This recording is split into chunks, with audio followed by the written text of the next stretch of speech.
There is no AIDS epidemic in the United States. There is no AIDS epidemic in Africa. There is no HIV disease epidemic in Africa. It is the biggest fraud in medical history and the most harmful.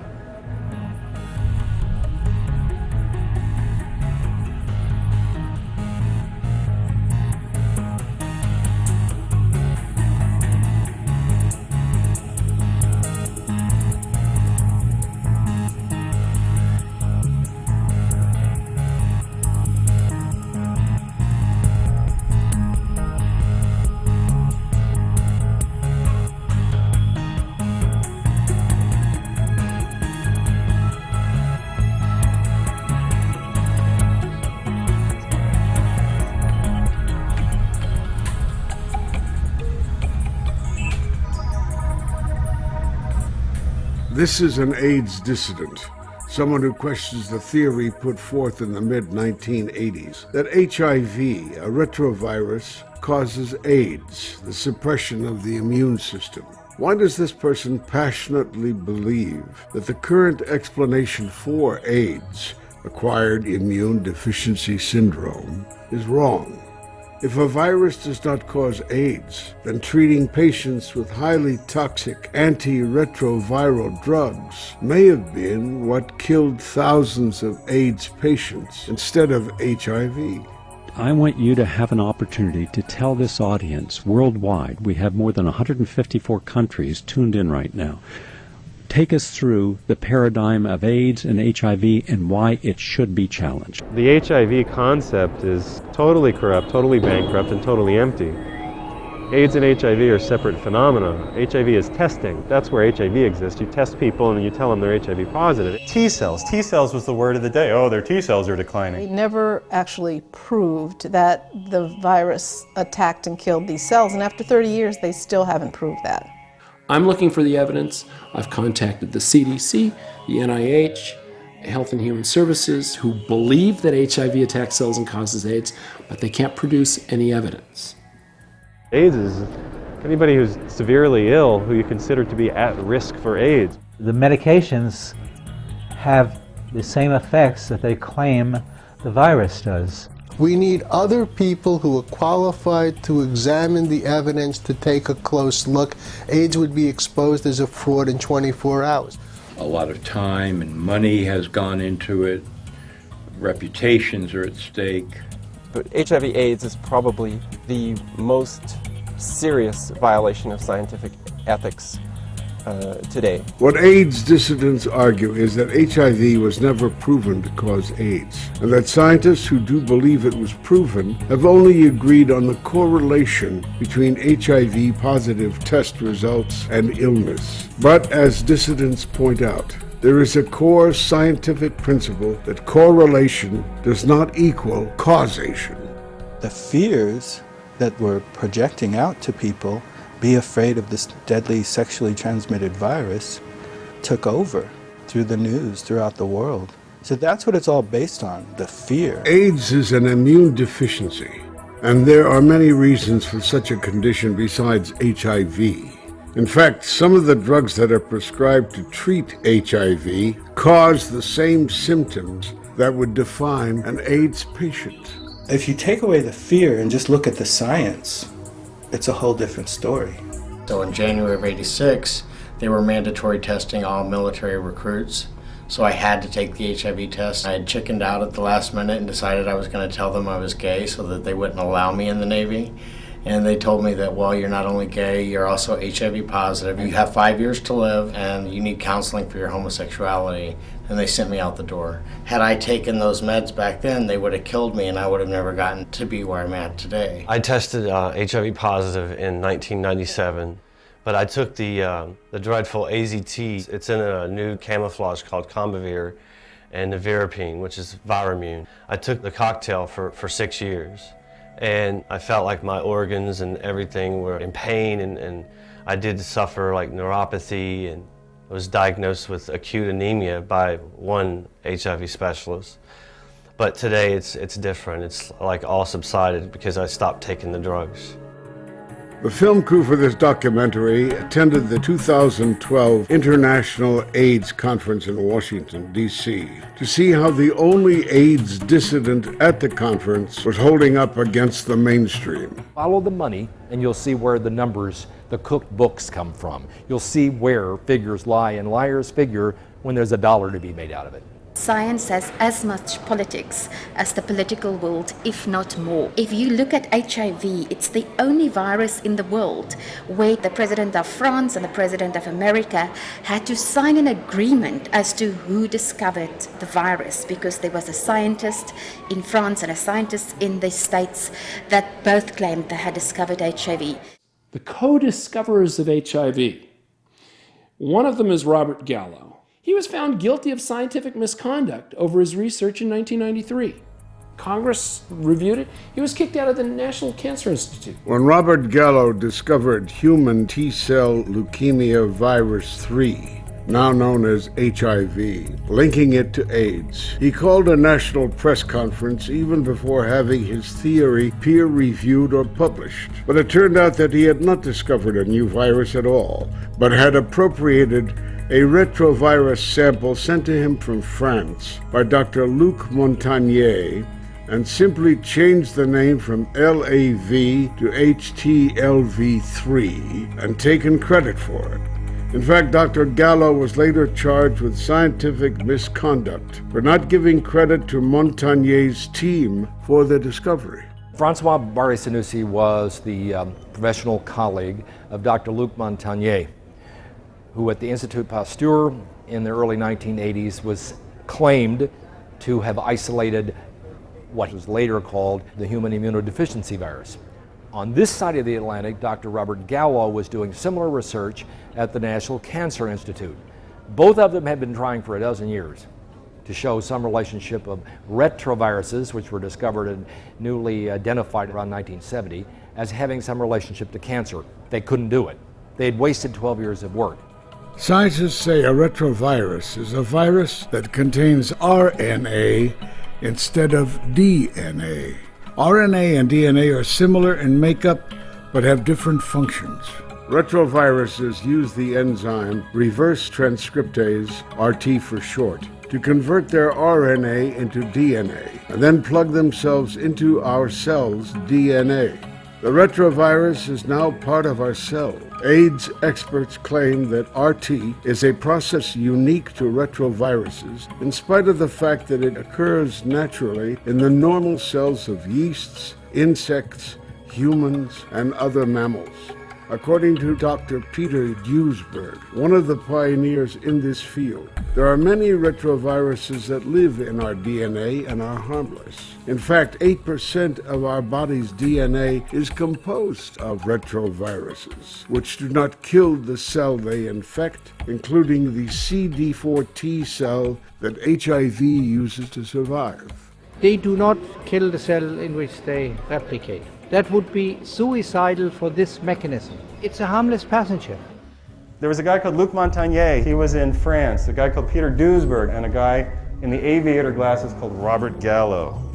And they were looking for a virus that would cause cancer. And so all these people who are virologists were getting lots of money to prove that cancer was caused by a virus. But cancer is not caused by a virus. It goes back to the 1960s, 20 years before AIDS came on the scene, and a scientist from NIH named Bob Huebner recruited me to look for retroviruses, which we called RNA tumor viruses then, thinking these might be important agents in relation to cancer. In 1976, Robert Gallo thought he discovered the first cancer-causing retrovirus, and he named it HL23V. He found he found reverse transcriptase. He's learned to stimulate cells to get a high spike of RT. So you seek and you shall find. Look what you know. I'm looking for this. I'm going to find it. I found a virus. It is soon revealed by his colleagues that the virus was really a mixture of samples from 3 monkeys. This isn't kosher. You're not supposed to do this. This isn't a virus. You mix some stuff from 3 monkeys. And he walked away in shame. And actually what he said, very important, was it was a mistake, These were contaminated in the lab. Gallo himself admitted that HL23V was a disaster. He later claimed discovery of 2 more human leukemia viruses, HTLV1 and HTLV2, neither of which could be found in patients with leukemia. There was none of these infectious retroviruses causing cancer in humans until finally one was found, HTLV, human T-cell leukemia virus, in 1980. And it causes about 0.1% of all the lymphomas in the world. So it's not a highly prevalent virus. 0.06% of people who test positive for HTLV1 got leukemia. To this day, it's considered a fact that Robert Gallo discovered the first cancer virus, not HL23V, the 3-monkey thing, but this. Gallo had already identified several of these so-called retroviruses. He had HTLV1, HTLV2, and then HIV was HTLV3. How curious that scientists changed their focus on retroviruses as the possible cause for cancer to now being the probable cause of a new syndrome, AIDS, that was showing up in the gay epicenters of America. The war on cancer had failed, and retroviruses needed a new disease. When AIDS came along, their cancer funding conveniently rolled over to AIDS funding without a hitch. So, Montagnier does this research. They say they have isolated a retrovirus that could potentially have something to do with this new gay disease. Gallo was emphatic. I found the retrovirus. It causes AIDS.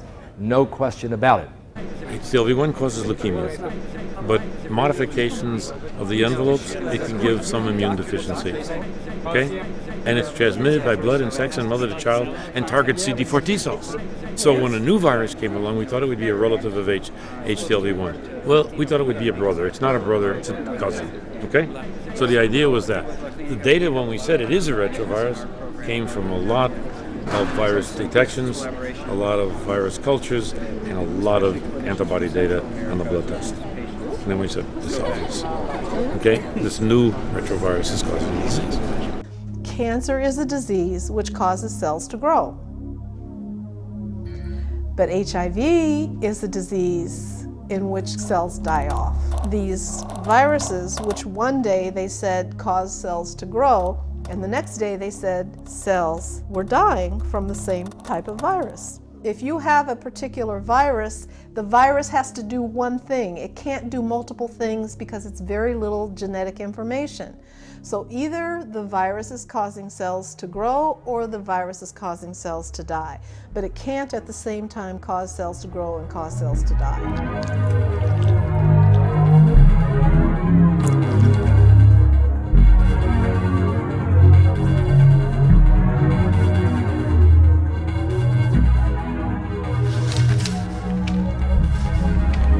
Good afternoon, ladies and gentlemen. First, the probable cause of AIDS has been found, a variant of a known human cancer virus. With the blood test, we can identify AIDS victims with essentially 100% certainty. AIDS is an acronym that was designed specifically for HIV, and it stands for Acquired Immune Deficiency Syndrome. I want my patients and people to know that being HIV positive is the beginning of the same disease, and AIDS is the end of the same disease. It is the same disease.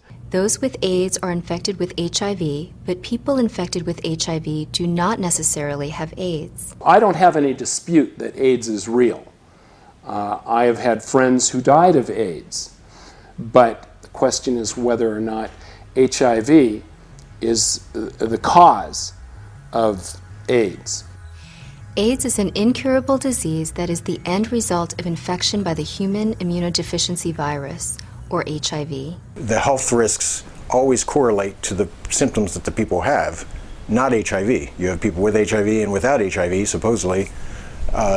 Sometimes the one gets sick, sometimes the other does. Sometimes the one doesn't, sometimes the other doesn't. There's no consistency with the idea that you're HIV positive and then you get sick and die. I came across Koch's postulates.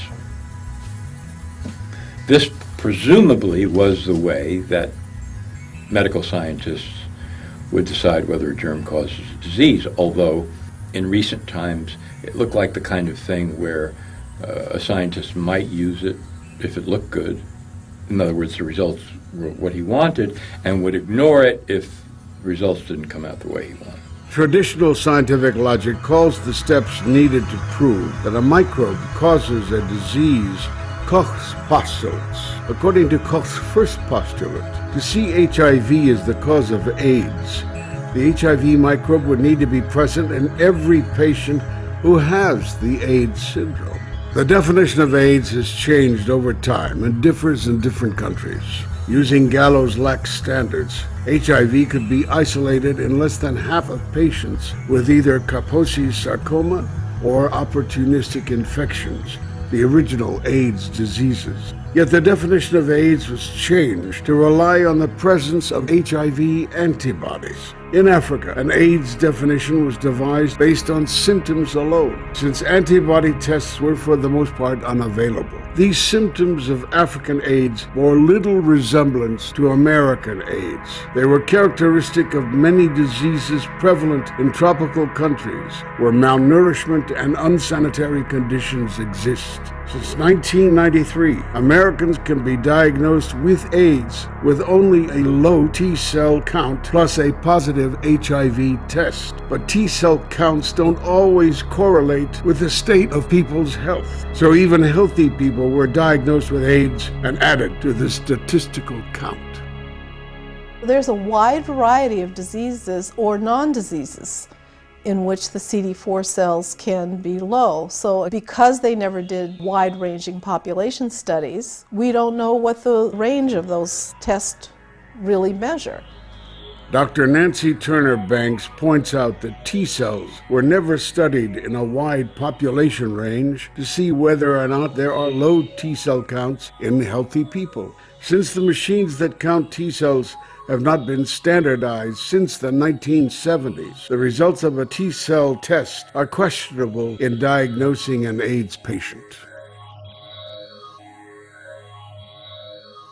There are many different types of HIV tests, but the most popular ones in America are the antibody tests ELISA and Western blot.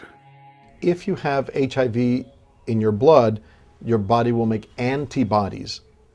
The ELISA checks against those antibodies. The Western blot will check the actual proteins that are specific and only happen with HIV. Because sometimes an ELISA test could be positive, a false positive, and it could be for some other virus that you've had, even a common cold. The accuracy of both ELISA and Western blot has been consistently overrated. Over the past 20 years, I've searched the scientific literature and I've found over 100 different factors and conditions that can cause false positives. Rheumatoid arthritis, hepatitis, or even something as common as vaccinations can make you test HIV positive. I needed something reproducible, fast, global. Blood test is that. Scientists all over the world could do it.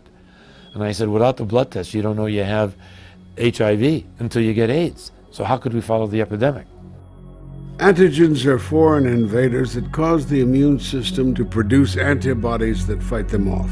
The antibodies come in shapes that correspond to the shapes of the antigens, theoretically likened to the way a puzzle piece fits together with another puzzle piece. The ELISA test is looking for antibodies in the blood that are supposed to match up with HIV. Unlike a jigsaw puzzle, antibodies and antigens don't have to be an exact fit in order to produce a reaction. A loose match is enough, so antibodies that don't match up with HIV can still give a positive result on the ELISA. The more antibodies a person has in his blood, the more likely it is he will test positive.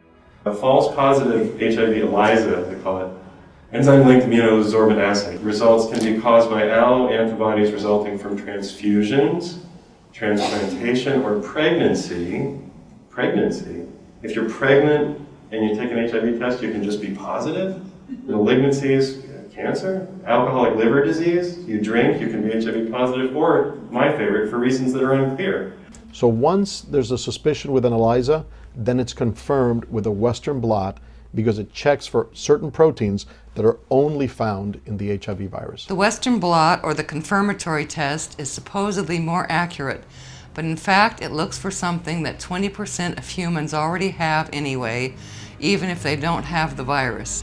There are many types of antibodies that don't belong to HIV, but they still cause the test to give a positive result. High levels of antibodies tend to show up in what are called AIDS risk groups. Specific groups such as gay men, IV drug users, hemophiliacs, and blood transfusion recipients. Traditionally, AIDS cases were found almost exclusively in such groups. That's where you find the vast preponderance of both AIDS and positive antibody tests. It's not a matter of having HIV antibodies, it's a matter of having enough different kinds of antibodies to multiple different things. Really, they use polyreactive, non-specific tests. They use tests that come up positive for all sorts of things. These ducks might test HIV positive if you gave them a test. Dogs test HIV positive. Mice test HIV positive. I'm not joking. In Africa, a lot of the children have measles, and they virtually stopped doing the HIV test on kids who have measles because the test was almost always positive. Some of these diseases that were so-called AIDS diseases actually were cross-reacting with this antibody test. Over time, they began to realize, especially in a low-risk population, that most of the positives were false positives. Koch's second postulate is that the microbe must be extracted from the diseased organism and grown in pure culture. In other words, it must be isolated as its own entity. The virus can only grow inside cells. The virus can't grow anywhere but inside cells. So the virus has to get inside a cell. The cell is the soil for the virus. The way you isolate them, by and large, is you get those appropriate soil in a dish as a culture. You add whatever your source of your virus is, and if the virus is there, it'll spread through those cells from one to another, and then you can measure it by different assays. That's how you eventually isolate the virus. The Pasteur Institute's guidelines for the isolation of retroviruses require that cell culture products be spun in a centrifuge to band identical particles at a precise density. This is called purifying. Because cellular debris is known to band at the same density as retroviruses, this purification must be confirmed with an electron microscope image. Further particle analysis is required, and the particles must prove to be infectious. HIV has never been isolated. Its assumption has been postulated only by indirect means. If you start like this, you take the blood from an individual, you hope whatever causes the disease is there. You can take an electron microscope of the blood. To prove that Gallo had isolated the retrovirus he called HTLV3, he had to have taken an electron microscopic image of the virus as material from the 1.16 gram per milliliter density gradient in his test tube. That study was never done. And the person who was the electron microscopist at that time actually wrote a letter to Dr. Gallo and told him that he had not isolated. A properly isolated retrovirus is a field of particles with similar shapes and sizes. However, the electron micrograph images of what is said to be HIV show particles that vary so greatly in size and shape that they don't resemble those of any other isolated retrovirus. Though overlooked by Dr. Gallo, Professor Montagnier admitted that despite all their efforts, they weren't able to purify the cultured material so that it contained only HIV free of cellular debris.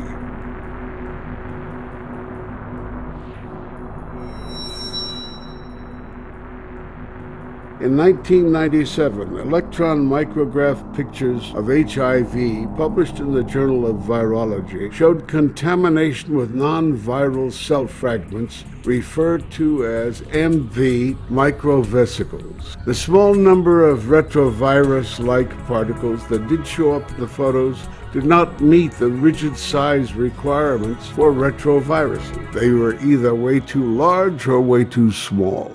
A purified sample of HIV should look like this, but instead it looks like this. Yes, the virus has been isolated. The virus and many different types of viruses, because there's some different mutations of the virus. So that part of the science has really advanced quite a bit. So you think it's not necessary to begin with a purified sample? No, not at all. It's really past techniques. We are now in the world of modern molecular biology, and everything has changed. The grounds for proper isolation of a microbe is a topic of intense controversy between defenders and dissenters of the virus AIDS hypothesis. According to Papadopoulos Eliopoulos, if what is said to be HIV has never been identified as a unique entity, there's no way to tell whether the proteins used in HIV antibody tests are from HIV or from the other cellular components in the sample. No one has isolated HIV in its pure state. Any isolation that they talk about has always been with cellular debris. No one has ever seen pure HIV without any cellular debris. And that means there's no gold standard. There is no measuring stick for HIV. No one has ever seen it. It always has static in it. It always has interference, cellular debris. There was no science, there was no cause-effect relationship, there was no proof, there was no isolation, nothing. They found an enzyme, reverse transcriptase, and then they picked 4 proteins for a test. HIV stands for Human Immune Deficiency Virus, and it is a virus that attacks humans. The reason we call it that is because there are similar viruses that attack non-humans, especially chimpanzees, right? And it's related to this. The third postulate is to give the same identified disease to a healthy animal by injecting the microbe in its purified form into the host. You extract a germ from his body that you believe is causing him to be ill, and you go over there where you got a bunch of animals, chimpanzees, whatever, and you give them this germ. They all get sick. Okay, that seems to be indicative. With HIV, total failure.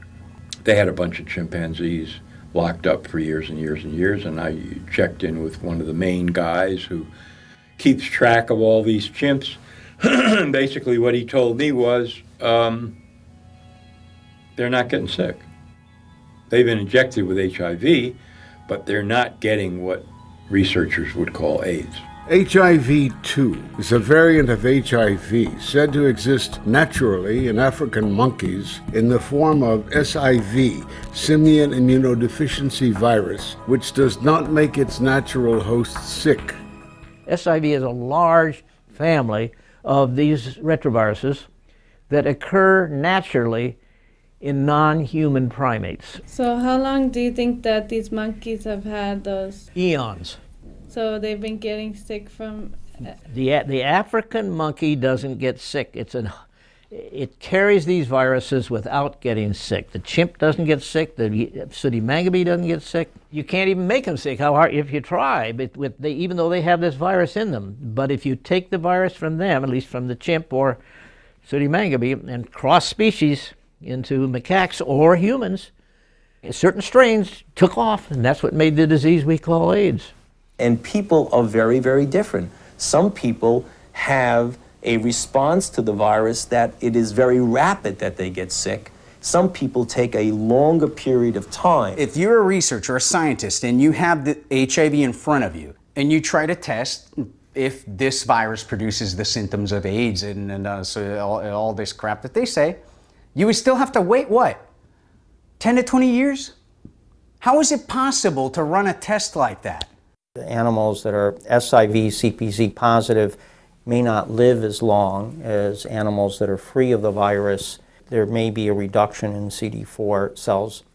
But they don't have a severe disease. One chimp had to be observed for 10 years, and one sooty mangabe was observed for 16 years, and then they show little hints of AIDS-like disease, but they don't go on to have the full-blown flamboyant disease that was wiping out humans.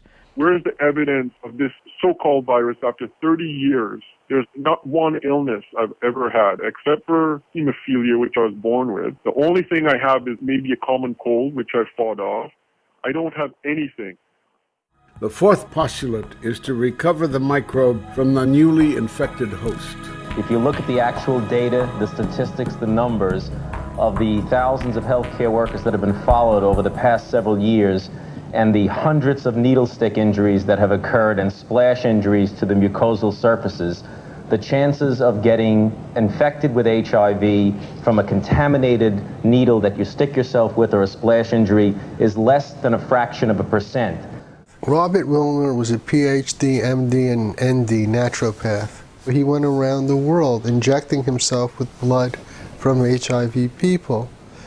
Some years later, he died of a completely non-related heart failure, not an HIV-related heart failure. Throughout his experience, he directly injected himself from the blood of people who were positive, documented positive. He never turned positive. Fauci said he's going to have to stick himself 300 times to transmit the virus. 300 times to transmit a virus? You cannot have an epidemic under those circumstances. If you can't transmit it by blood, you certainly can't transmit it sexually. If you go back into the history books or ask your doctor what it means if you get a positive result for herpes or hepatitis or any of the others on an antibody test, you'll be told that you've tested for a prior exposure. There's a huge difference in having an active infection and being told you were exposed. So people took antibody tests and told they had active infections. In fact, they tested for exposure. PCR, polymerase chain reaction technology, can detect tiny amounts of DNA by making millions of copies like a Xerox machine until the scientist has enough to work with. This technology is the method used for counting the viral load in HIV patients. PCR was used in the O.J. Simpson trial to detect O.J. Simpson's DNA as evidence in the murder of his ex-wife. Dr. Kary Mullis, the inventor of the PCR technology, says PCR is not to be used as a measuring device, only a detection device. So using it to count how much HIV virus is in a person's blood can result in serious numerical mistakes. The traditional test is something called an HIV antibody. Maybe that's negative, but something called an HIV viral load would be positive. It multiplies something that's so minuscule that eventually you could see it. And that's what the viral load is. Now, they're using the numbers, but Kary Mullis says that they're misapplying his technology. It is not a measurement device.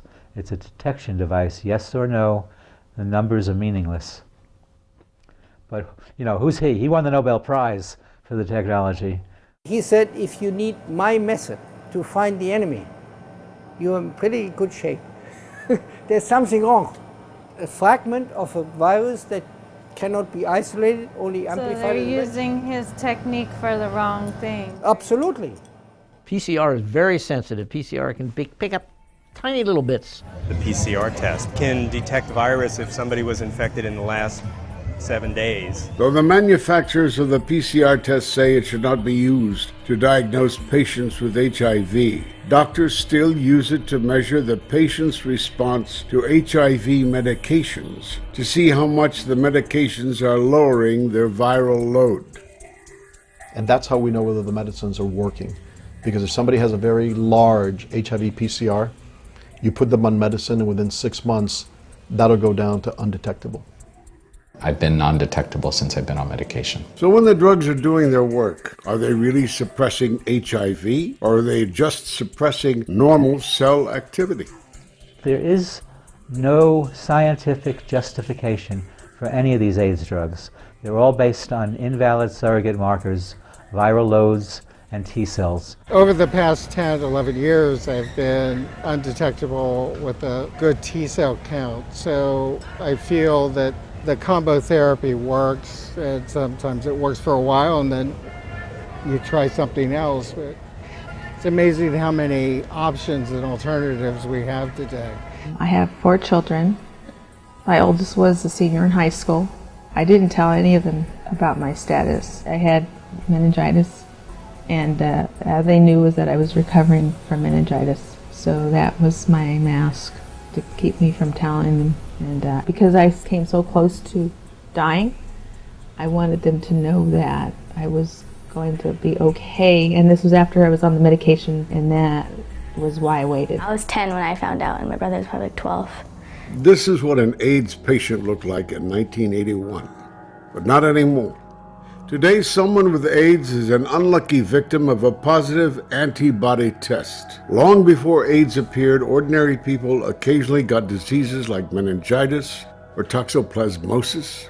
Now, if the patient happens to test HIV positive, they become classified as having AIDS. An HIV negative person with exactly the same clinical symptoms would not be diagnosed this way. I've been a sick person in terms of being asthmatic and living with allergies, allergic to chocolate, the outdoors, you name it. Since childhood, that it was inevitable that when I tested positive, it just was an extension of that. I missed more days of school than I attended in like 7th grade or so because of illness. I had a tendency to get ill when I was a young person, too. You know, there really is no question this is the cause of AIDS. We don't understand all the pathogenesis steps along the way, but you don't get HIV, you don't get AIDS. Whether they are use of recreational drugs, pharmaceutical drugs, extreme emotional stress, transfusions, pre-existing illnesses, there's just all these other health risks that explain thoroughly why people get sick. You don't need HIV to explain it.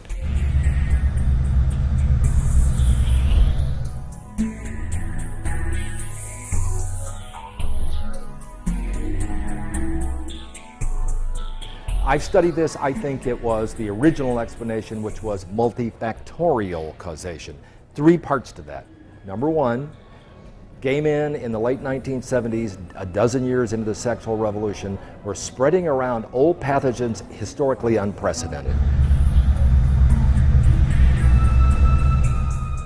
People were expressing themselves more, coming out of the closet more, and going to bathhouses and sex clubs, engaging in anonymous sex, unprotected. They were having sex with numbers of people that's beyond your imagining. I'm a child of the 60s. I am pro-sex. I think sex is good.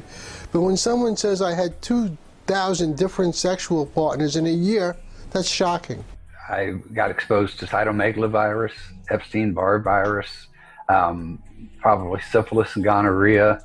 Gay men were being told through the gay media to find a gay doctor because we had unique health problems. Anal sex makes the immune system of the receiving partner more open to possible invaders. Foreign proteins and pathogens, as well as immunosuppressive semen, can enter the blood via the rectum, which disturbs the balance of bacteria as well as T cells in the gut.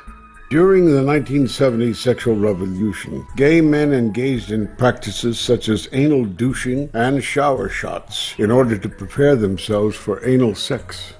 Look up the shower shot online. If you're a gay man and you're the receptive partner, you're going to go into a bathhouse, you're going to go online, and you're going to be told that you have to stay clean. You're going to take a high-pressured hose from your shower, gently insert it into your nether regions, turn on the water, and get ready for sex. You're washing out your gut. Ouch. It's not good for you. Dozens of gay men. Tony Lance's gut dysbiosis theory of AIDS states that such practices tore the fine lining of the colon, leading to interference with the precious microbiomes in the gut, their immune systems. The biggest source of your immune cells is actually in your GI tract, in your intestinal tract. And those T cells are constantly fighting a battle with what you're exposed to by what comes into your GI tract. Anal douching, lubricants, and overuse of antibiotics also killed the good bacteria, or probiotics, in the gut, along with stripping away the mucosal lining, which in turn interfered with the proper manufacturing of T cells. When you destroy your intestine, you no longer single production of T cells. And the T cells are signaled by all of the healthy bacteria that you make. You make vitamins, you make short-chain fatty acids. If you ruin this, you have a leaky gut, you have a porous gut. Having a damaged intestinal wall or a leaky gut could cause frequent infections, bowel diseases, colitis, and autoimmune diseases. 1987, only receptive anal genital contact had a significantly elevated risk of HIV infection. Douching was the only ancillary sexual practice that contributed significantly to risk of infection. But in our groups, we began to notice that the men getting sick were the bottoms. They were the receptive partners.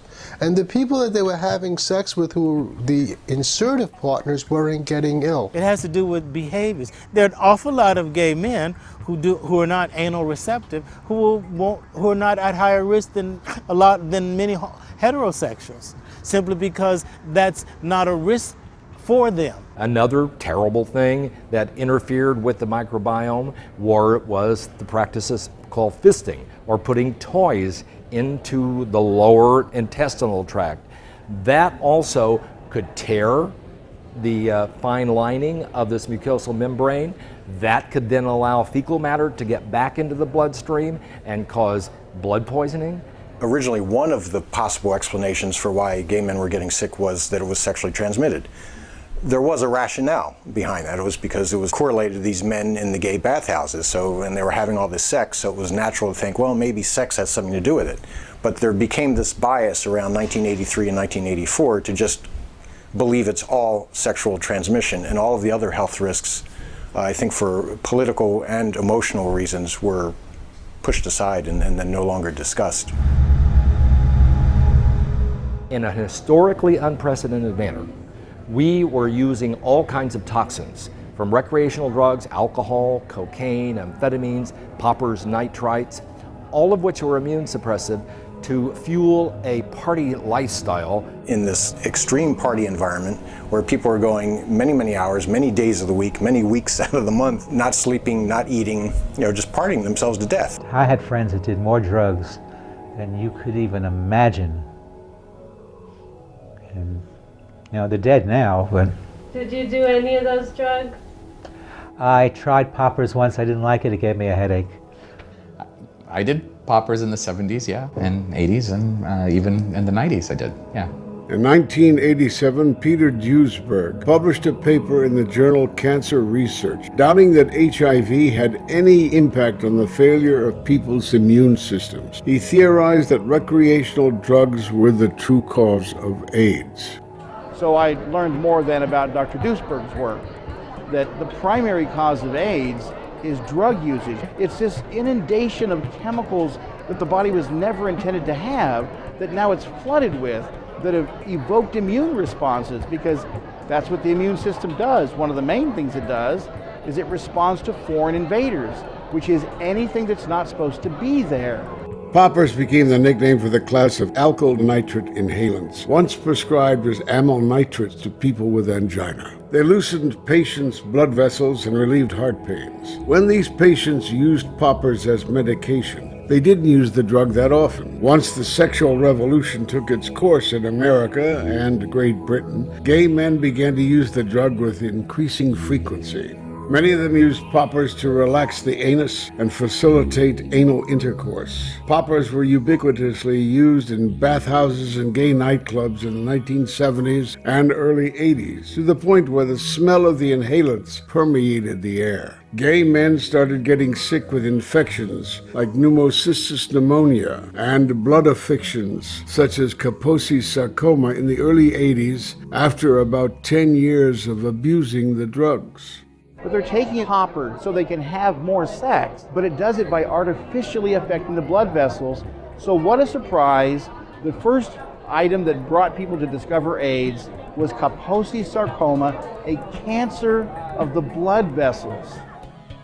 It was back in 1981, probably in around January or February of that year, I saw a young man in my office with Kaposi sarcoma, a healthy young gay fellow who was otherwise very healthy except for purple spots on his skin. And prior to that episode, I had not seen any Kaposi sarcoma in young men. It was a disease that is a fairly rare, benign or indolent kind of tumor that had been seen mostly in elderly men of Eastern European or Mediterranean origin. About 2 weeks later, I saw another young man, similar kind of background, and had Kaposi sarcoma lesions, but more extensively distributed all over his body. This suddenly made it very surprising for me to see these two cases so quickly in a disease that I had only seen before maybe 3 or 4 times in my entire career.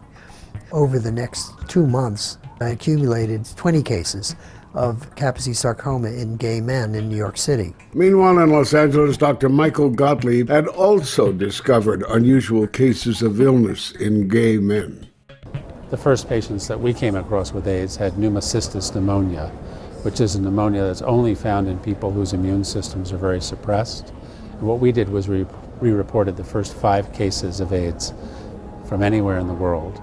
In 1981, Dr. Michael Gottlieb coined the term GRID, Gay-Related Immune Deficiency, an unofficial name later to be changed to AIDS.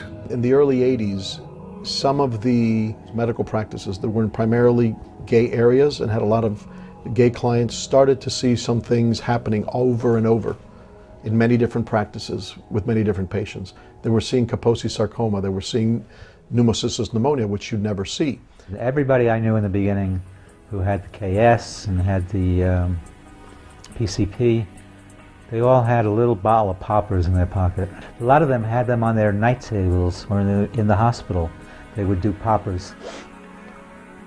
I was usually so drunk at the time that it was just something different to do on the dance floor or during sex to enhance the sex. When Dr. Peter Duesberg's work became more known, the homosexual community in various leading publications began to put the word out to stop using poppers. And there was a dramatic decrease in the escalation of AIDS. Remarkably, to this day, we don't see Kaposi sarcoma very often, as much as we did in the early days of the AIDS epidemic. And from 1981 to 1990-92, the incidence of Kaposi sarcoma, even among gay men, did diminish in number considerably, even before we developed antiretroviral therapy for AIDS.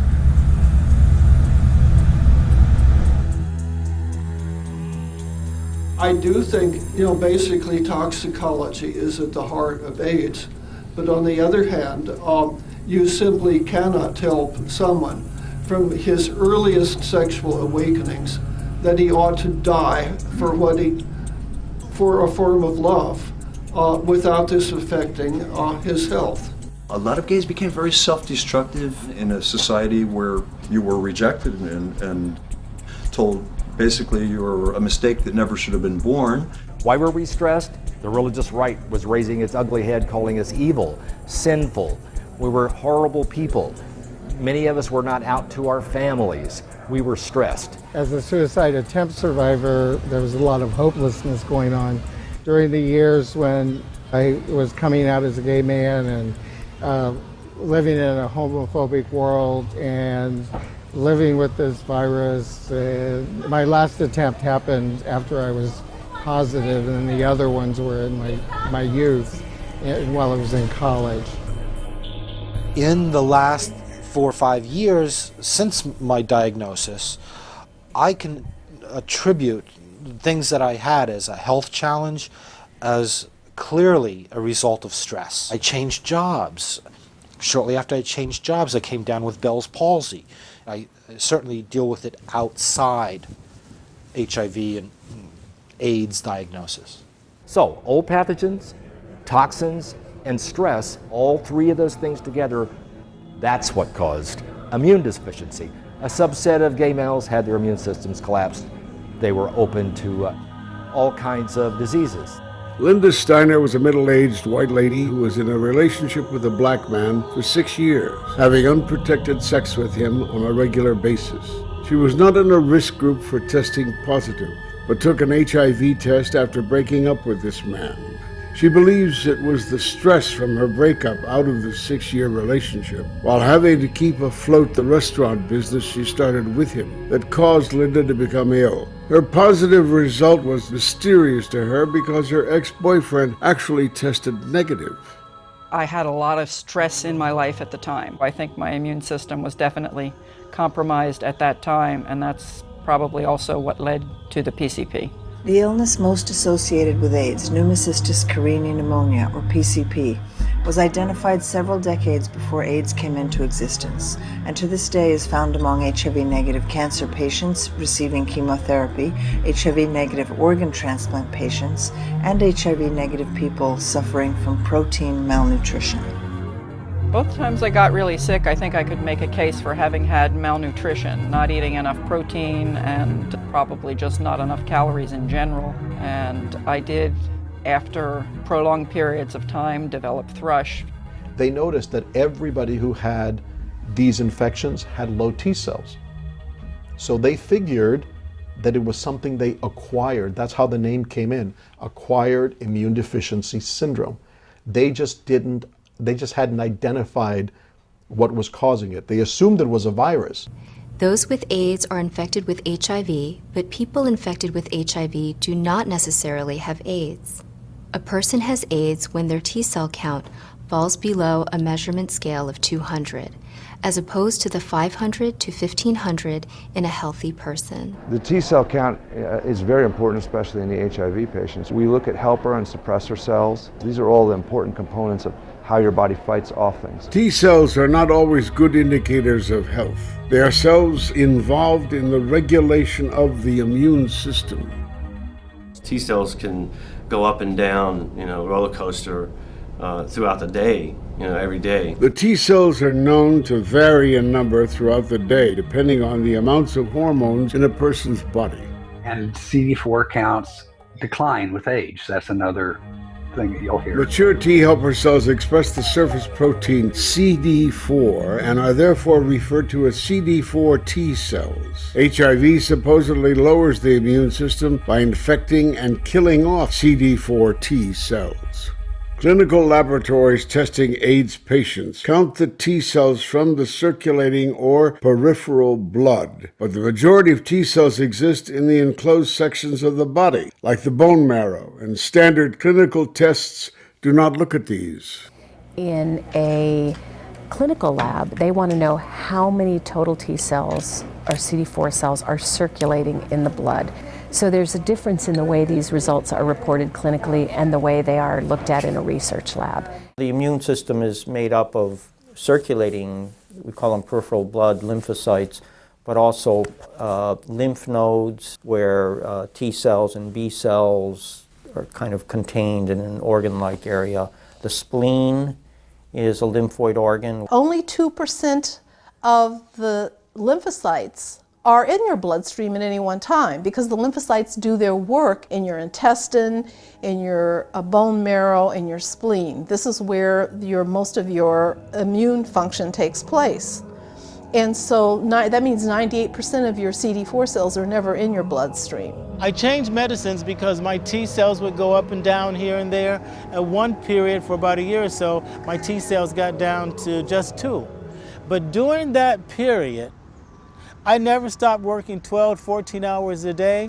And when the doctor told me I had 2 T cells, I didn't know. I was amazed. Jonathan Barnett has been HIV positive since 1998 and does not believe that his positive result means he is infected with a deadly virus. He does, however, believe in the correlation of a low T cell count with the poor health he's experienced over the years. He sees the HIV paradigm as a huge mystery, but he doesn't want to risk losing his life as he has seen several of his friends do. So he's been taking low doses of AIDS medications to control the steady decline in his T cells. Another group of well-known dissidents reached a point in their health where they felt like they had no choice but to take the ARVs out of desperation.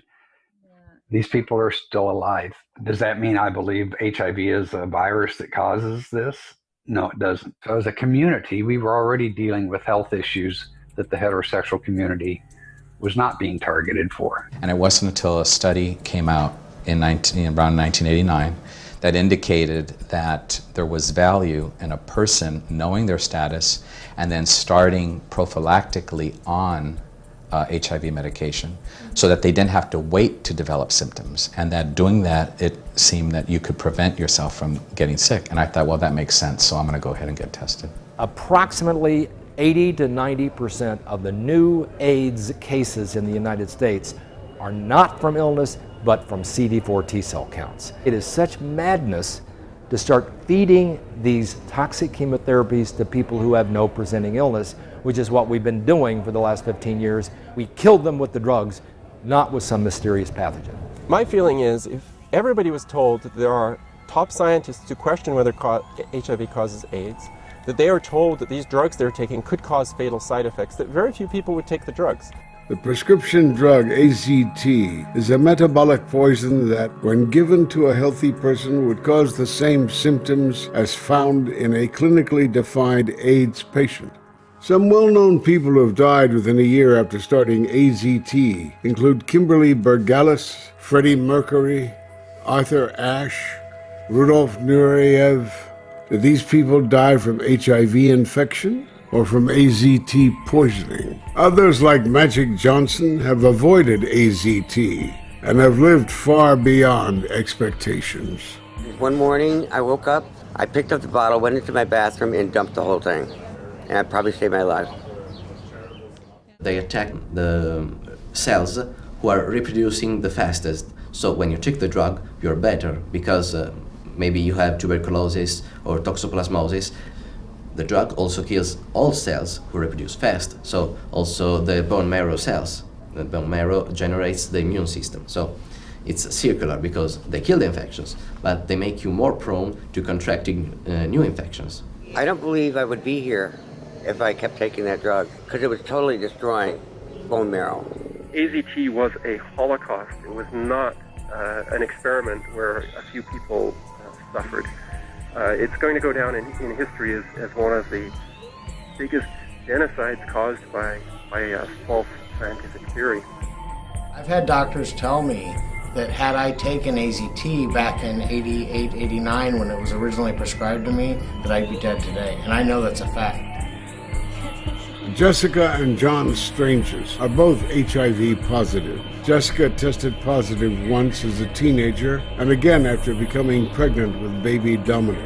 John was an intravenous drug user in Italy, but always tested negative in Italy for HIV until he came to the United States and tested positive after dating Jessica. Jessica agreed to take intravenous AZT while pregnant to prevent HIV transmission to her baby. Now that the baby has been born, the baby is testing negative, but the parents still have to give him AZT until he tests negative 2 more times, or Child Protective Services could take the baby away from them.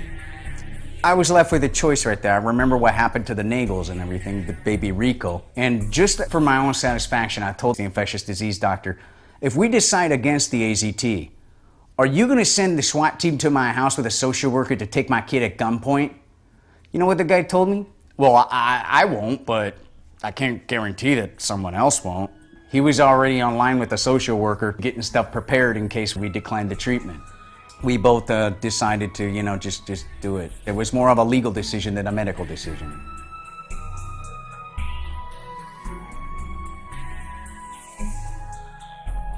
People wanted it sooner, but I was very worried we'd kill people because they were so immune deficient that we're going to give them drugs that have some toxicity.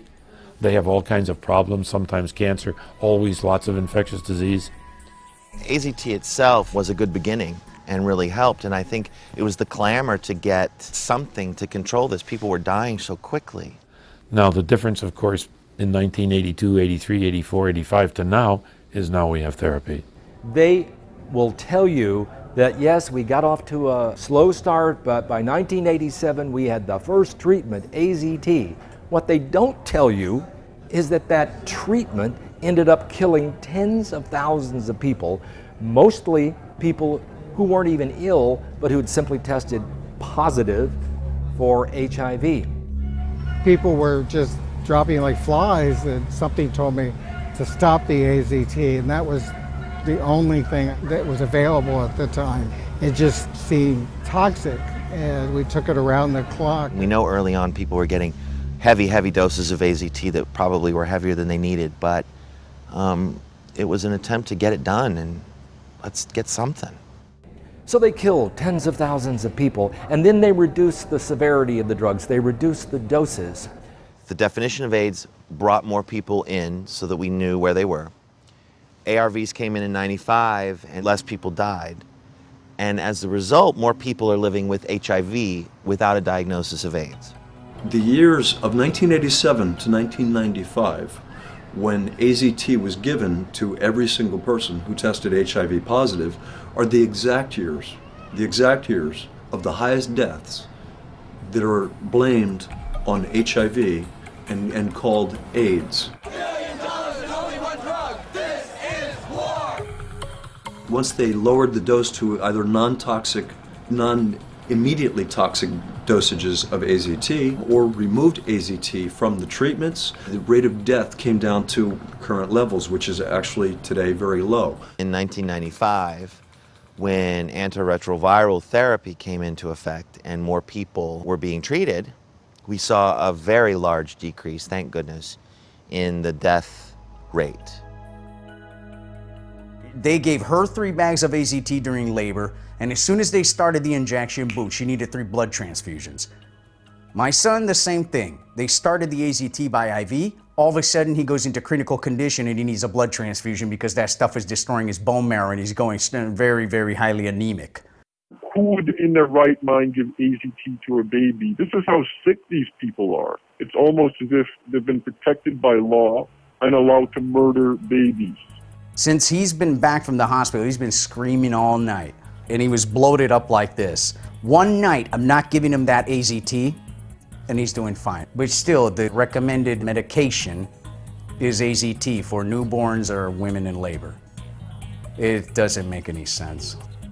I mean, would you expect a physician who prescribed one of these toxins that he would admit he's given somebody iatrogenic illness, that means doctor-induced illness? No. He would be sued in a minute if he admitted he was poisoning you.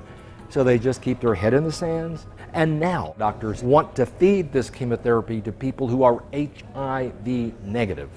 That would be comparable to me going to my doctor, getting a handful of antibiotics before I go to the bathhouse on Saturday night to protect me from the bacteria. It's medical malpractice for doctors to even consider giving highly toxic chemotherapy to people who test negative. This is how far this madness has gone.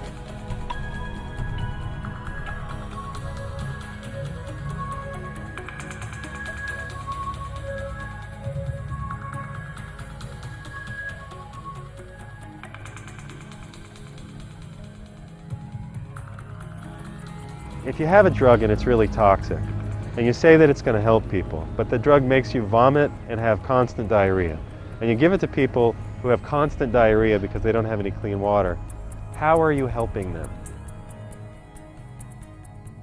I had very strange digestive things going on. I had a hard time eating without sort of regurgitating the food. I think that there was something in these drugs, I don't know whether it was AZT or one of the other drugs, that did something to my body or to my immune system that just made it hard for me to live without the drugs. After about 10 to 14 days of use of this regularly, your body equilibrates, or it gets used to this new psychotropic drug and it accepts it. And at that point, it's like an alcoholic. You then start using to ward off the withdrawal syndrome. So, the HIV drug Sestiva, the same thing happens. You start using the drug, it takes 10 to 14 days with a certain dose. Eventually you become addicted to it and you don't notice any difference. But withdrawal syndrome then produces symptoms that are remarkably similar to the symptoms that AIDS clinicians use to identify the onset of AIDS. The protease inhibitor cocktails today are antifungal, antibacterial, and antimicrobial, so they do damp down the condition. They're not necessarily killing a virus, in fact they're not, but they're kind of damping you down, damping down your inflammatory state. Some people don't experience a response to their CD4 counts when they're on ARVs, but most people probably do. It went all the way down to like 40 at one time, CD4. Now they're about 500. I can't explain. I hate the drugs. I don't want to take them. I don't believe that there's a virus that's causing AIDS, but they do something. The drugs do something. The drugs do something. And that's measurable and it's noticeable. But it's variable because, you know, there's certain people whose T cells are 80 and you put them onto meds and they climb all the way back up to 800. And there are other people whose T cells, let's say, are 200 and you put them onto medication and you suppress the virus and the T cells don't move. So it really depends on the individual and there are no hard and fast rules. They put me on Sestiva and Truvada. Within 2 months, I was undetectable. I gained 20 pounds. I felt like I was very healthy and everything. I think it actually saved my life because the doctor told me that if I didn't start that medication, that it's quite possible I could have been dead a few months later. People were on antiretroviral therapy, and so people who were literally at the brink of death had HIV reduced in their bloodstream, so they were able to start to live again. Sometimes there are cases where a person is initially helped, but that may be just because if they had an infection, sometimes these medications will kill those bacteria, fungus. Also, these medications kill off all the healthy cells, the lining of the stomach and the intestines and the nervous system. A new type of medication, protease inhibitors, came out in late 1995, where they were introduced along with various other medications. Doses of AZT were greatly lowered or even eliminated, leaving dissidents to point out that less AZT equaled less poison, resulting in longer life. However, with the new cocktails, patients started suffering from bodily disfiguration and dying from liver failure, a direct result of medication toxicity. In order for anything to reproduce, it needs DNA. So the HIV virus has to find a host that has DNA. The HIV virus finds the T cell, it spits the RNA into the T cell. It then uses nucleoside transcriptase to change that into DNA. It then binds it, replicates, you make more DNA, it changes it back to RNA, and out comes a new virus. So that's a very complicated series of steps, right? The protease inhibitors work in one of the final steps. Once you have new DNA and the virus is about to bud out, it has to form a protein coating that basically makes it a virus. The protease inhibitor, inhibits that final step. So that's how the medicines work. They actually interfere in many different of these very many steps that have to happen. The protease inhibitors are attacking the proteases of your own body. They think that they only attack HIV protease. They conveniently forget that protease is found in the human body, aside from HIV, for instance, in the digestive system. There's something called lipodystrophy, which is really a syndrome where people lose their body fat. And that's typically an advanced thing, but it can be from the medications, and sometimes HIV itself play as well. So it's a bit of both, the medications and HIV. People lose their buccal fat pads in the face, and then they can also get abdominal distension.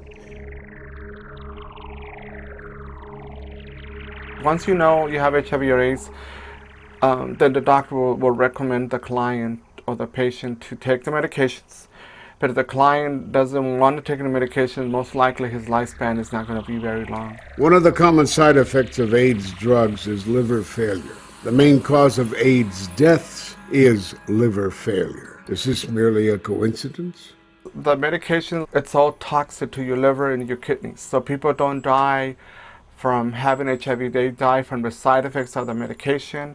Is that more often that they die from kidney failure or liver failure than they actually die from HIV? Right, because the medication is very toxic.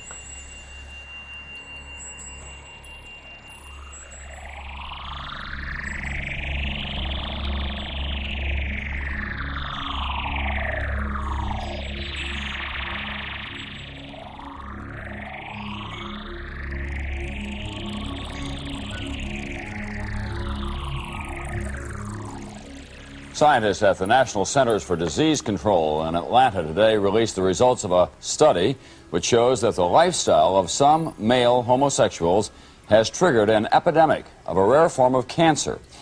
Investigators have examined the habits of homosexuals for clues. I was in the fast lane at one time in terms of the way that I lived my life, and now I'm not. The best guess is that some infectious agent is causing it. Today, researchers here at the National Centers for Disease Control said they had found several cases where people who had been sex partners both had the condition. The scientists say this probably means they are dealing with some new, deadly, sexually transmitted disease. The investigators see this as a serious public health problem. Many people thought that gay men getting sick and dying was a good thing. I'm sorry to say that, but that was the environment. So if the government wanted to do anything around this rare disease, they had to make it homogeneous. They had to say everyone's at risk. The CDC could not link this to any other group without finding a common denominator. So they noticed hemophiliacs had immune disorders. They noticed that IV drug users had immune deficiencies and disorders. These was historical. They claimed this was the same thing happening with gay men. Well, they all had immune deficiency, but for different reasons. To lump them all together and say that it was one common cause was an intentional fraud. As a hemophiliac, I'm a victim of what I call a mass murder, in which I was diagnosed approximately 1987. Virtually all hemophiliacs died after diagnosis within 2-3 years.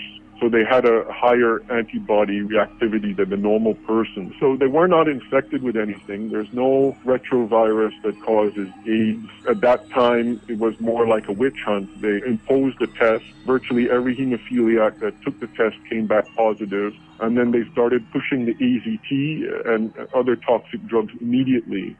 And it was only through my mom's own wherewithal and knowledge not to take any toxic drug because I was healthy that I lived. Government officials thought that if a virus caused AIDS, it would contaminate the blood supply and AIDS would turn up in hemophiliacs. They had higher antibody reactivity because factor VIII, the clotting factor that hemophiliacs needed to stay alive, was contaminated with foreign proteins and many viruses such as hepatitis B.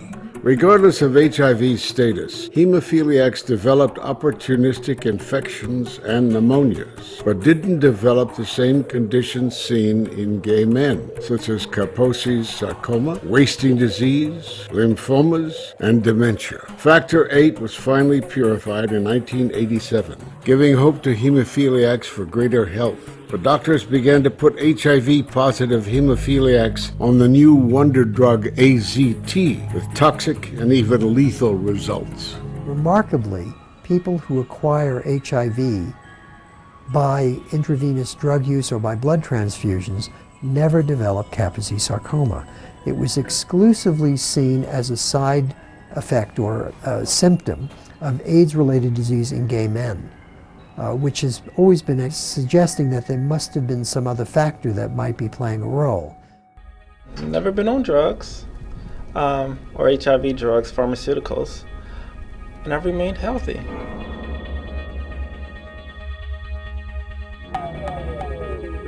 Emory Taylor never did drugs, not even poppers. He was only a social drinker. So how could he have come down with Kaposi sarcoma, a disease now even mainstream scientists say that HIV does not directly cause?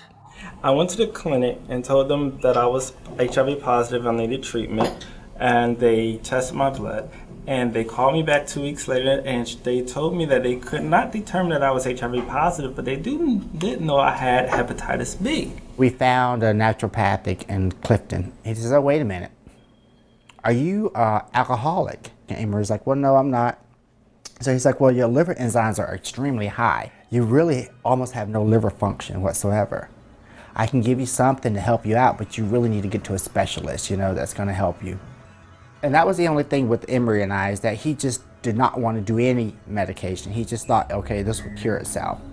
Billy believed it was untreated liver problems that led to Emory's Kaposi sarcoma. Probably like about 6 weeks before he died, then he started getting signs of KS.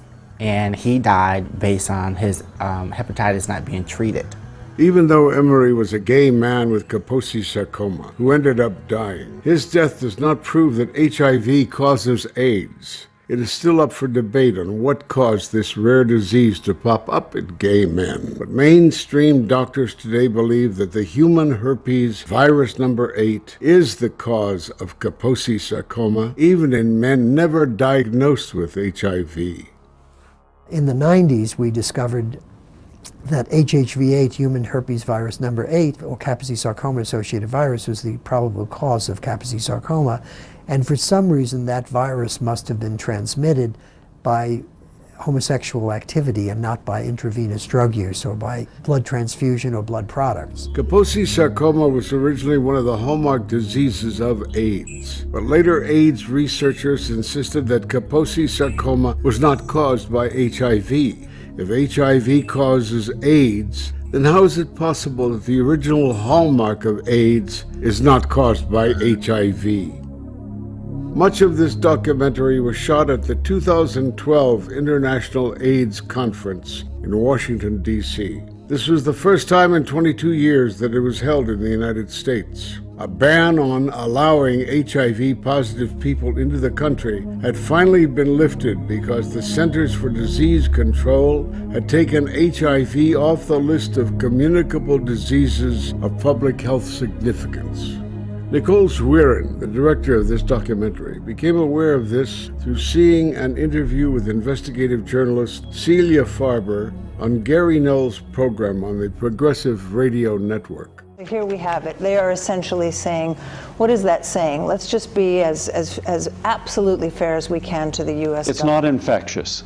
The CDC determined that while HIV infection is a serious health condition, that's murky right there, but it is not a communicable disease that is a significant public health risk. What we need to get is a source from the U.S. government to address this. For Nicole Zwirin, this source was Dr. Anthony Fauci, the director of the National Institute of Allergies and Infectious Diseases, and the most visible government PR person for the AIDS epidemic. I'm Nicole from Los Angeles. I have a question for Anthony Fauci. The CDC removed HIV from the list of communicable diseases of public health significance in 2009, and I wanted to know what the reason for that was. I don't think that's happened, ma'am. I'm sorry, but that is that has not happened. Sorry, you got that one wrong. Okay, final question. Okay. The CDC published a final rule in the Federal Register on November 2nd, 2009, entitled Medical Examination of Aliens, Removal of Human Immunodeficiency Virus, HIV Infection from the Definition of Communicable Diseases of Public Health Significance, HIV Final Rule. Where are you from? From Los Angeles. And who do you represent? HIV or Live. It's an independent website. In 2007, during an interview for the documentary House of Numbers, Luc Montagnier, the Nobel Prize-winning co-discoverer of HIV, stated that HIV can be eliminated from the human body within a few weeks with a good immune system. Totally antithetical to what the HIV/AIDS establishment in the United States says. Once you got the virus in your body, you've got it forever. Montagnier was saying no, that's not true. Natural immunity can take care of it. We can be exposed to HIV many times without being chronically infected. Our immune system could get rid of the virus within a few weeks if you have a good immune system. And this is the problem also of African people. Their nutrition is not very equilibrated. They are in oxidative stress, even they are not infected with HIV. I'm very anxious to ask Francoise Barré-Sinoussi what she thinks of her colleague Montagnier's view that the body can eliminate HIV from itself in a few weeks. Nicole Zwirin tried asking Francoise Barré-Sinoussi about what Terry Michael was wondering, but Sinoussi cut her off, knowing that the question was going to be something she did not want to answer. Can I ask you one question? Yes. What do you think about what your colleague Luc Montagnier said about being able... No, I will not answer. I cannot. Okay, thank you. His assertion in that interview that the immune system can handle HIV is clearly incorrect, and the caravan has moved on. I don't think it's worth quoting him in any circumstance except perhaps to do a story about him or the continued existence of people who don't think that HIV causes AIDS. I'd now like to open up the floor for questions. My question is for Dr. Barré-Sinoussi. Your co-winner of the Nobel Prize, Dr. Luc Montagnier, said we can be exposed to HIV many times without being chronically infected. Our immune system will get rid of the virus within a few weeks if you have a good immune system.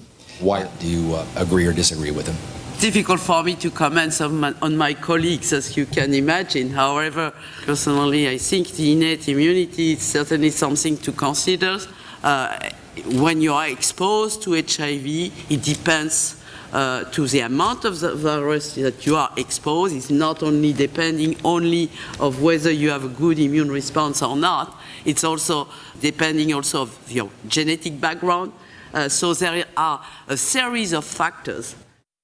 There is a small percentage of people whose genetics have a way of handling HIV better. It is by genetics and it is by chance. If my hand is a cell, and my knuckles are molecules on the surface of the cell, HIV needs to interact with certain molecules on our cell to get inside the cell. Well, some people are born and suffer no consequence without having one of these molecules. And so HIV can barely infect them. Keith Magoo was a gay man who had always been the so-called top in his sexual relationships with other men, but changed to becoming a receptive partner when meeting his boyfriend in 1997 at the age of 34. He was a raw vegan and took tons of health supplements, but his daily routine left him with few hours of sleep as a construction worker by day and musician by night. He became deathly ill in October of 2001. To Keith, his positive HIV test result meant that he must have received HIV after playing the role of bottom in unprotected sex with his lover for over 4 years. January 2001, winter all the way till like April, my life was the best it had ever been. And then all of a sudden, by spring, late spring, stuff was not looking so good. But I thought it was just from working like hard. I was just a mess from having full-blown AIDS or whatever. I was anemic, low blood. I was couldn't get off the couch. I would stand up to go to the bathroom. I couldn't make it 10 steps before I had to crawl the rest of the way into the bathroom. November 2001 all the way to June 2009, I took this basic HIV meds, which was a protease inhibitor with AZT. It was a cocktail of some other stuff. But by summer 2008, found out about Truth Calkins at Erewhon, a guy that works at the Tonic Bar. I took a consultation with him. I think Keith saw me online from some of the longevity work that I have done. He came down to the Tonic Bar a few hours from where he lives up in the mountains, where I work in Hollywood. The HIV meds that they have been doing for the last 10 plus years, it's a short-term solution. It deals with the symptom. It's not dealing with what's wrong. And what I'm doing differently now that I feel I'm going to have success with is dealing with it at the root. He expressed his desire to learn everything about natural healing that could help him in his condition.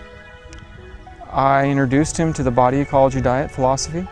I've used it for 10 years with great success for myself, and I've used it as a cornerstone in my programs for everybody, especially anybody who is trying to live or heal from a systemic autoimmune infection of any kind, be it a parasite infection or viral or fungus. Keith's mentor, Truth Calkins, claims to have had success with other AIDS patients using medicinal mushrooms. In the world of the body ecology diet, all sugar feeds disease. 2010, after I'd been off meds for 6 months, and I'd done tons and tons of protocols of getting healthier, of not taking any sugar, taking medicinal mushrooms, when I was pretty sure that I was beating the disease. I went to a place called Out of the Closet. It's on Hollywood or somewhere that does free testing, and I got a negative test. It's a mystery why Keith McGrew became so sick if it weren't for HIV. But he was able to test HIV negative after having already come down with what was considered full-blown AIDS. Doctors in the mainstream don't believe in alternative natural cures for HIV. They do believe in the HIV test's accuracy. Was Keith able to rid his own body of HIV, or did he have a false positive result on the HIV antibody test to begin with? They can get the virus, the viral load down to undetectable. That doesn't, the client should still have antibodies to HIV in their system, and that's what we're looking for. I think it's a false negative. It just doesn't sound right, doesn't make sense to me. There's no false negatives. Any test has a lab error. I have seen other AIDS patients come into the store where I work, and they're working with a doctor, and we have a little talk, and I share the mushrooms with them because I know a lot of science about the mushroom science products of those mushrooms. I put 4 capsules of maitake mushroom and agaricus and cordyceps and reishi 161 from Mushroom Science. Just throw the capsules into a hot cup of Gynostemma tea from Dragon Herbs, and they have this drink. This man came back to me and said his T cells more than doubled in 2 weeks, and his doctor was shocked because he didn't think there's anything in the realm of natural supplements that could do that. There are people with genetic dispositions. They have difficulty making one set of cells or another set of cells. They have, call it chi if you want, they have lower chi, they have lower bodily energy, they don't eat well, they don't eat right. A lot of reasons to get sick. Emery was a truck driver, and he hauled gas and fumes and stuff, you know? So he's inhaling those fumes when they're pumping those big tanks up and washing them out and stuff. So the environment of his, just get him away for a little while. And we were thinking about doing that, you know? I knew of about 6 people that were friends of mine and acquaintances that tried to do herbal and natural approaches to treating HIV, and you know, and they're dead. They're all dead from you know, AIDS-related complications. She eats a little bit of sugar. She's very susceptible. She gets thrush in the mouth and this and that. She unbalances her gut flora. She starts developing thrush, having candida problems. If you have these powerful antibiotics, these powerful antifungals in those pills that you're taking every day, what are you doing? You're putting a shield over yourself. You have no immune system, but those pills that you're taking are acting as your immune system. So when you stop taking these pills, your body starts unsuppressing what was suppressed, and then all of a sudden all hell breaks loose. And I think that's probably what happened to her. When I went off the medications to grow the virus back for 5 weeks, I was very, very ill. And then when I had a virus to detect, the genotype blood test was taken, and it informed the doctor on what medications would work or no longer work for me. Most of the immune system is located in your gut because we have these beneficial bacteria that balance out the bad bacteria and the fungi that we have in our body. So probiotics are really necessary because they tend to keep the bad stuff lower, and then they'll cause you a problem. Here, let's see how this is fermenting nice. This is 2 of the other medications that I put myself on immediately after coming off the other meds. And I guess I should have said that earlier. When I came off the other ones, I had these. They were in the bottles, but the seals went off because I was contemplating, oh, should I take these mushrooms? I thought that was a fungus. You know, how can it, you know, really help? And once I start to read upon it and the understanding, I guess, the biochemistry behind it, I was like, wait a minute.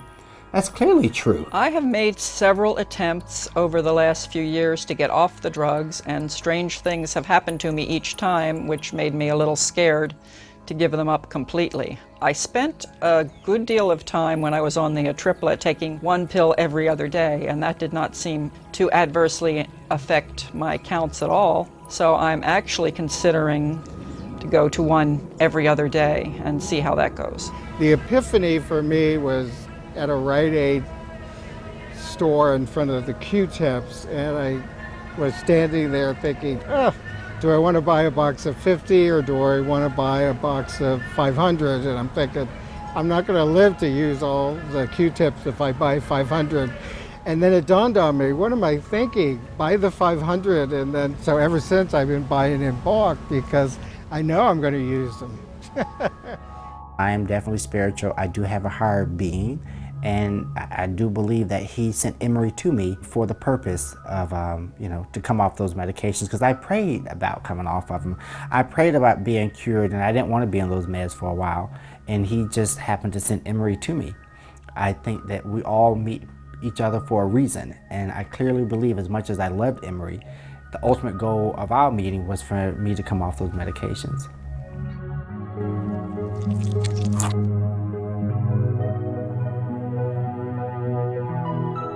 After re-examining HIV science and considering the dissident argument, the question remains whether HIV is a real virus that destroys the immune system, or if mainstream HIV theory is just a crutch holding up a hypothesis with a myriad of contradictions, one that could crumble if poked at enough different times from enough different angles. Patients' choices, like whether they should take pharmaceutical drugs or treat themselves naturally, are not always black and white.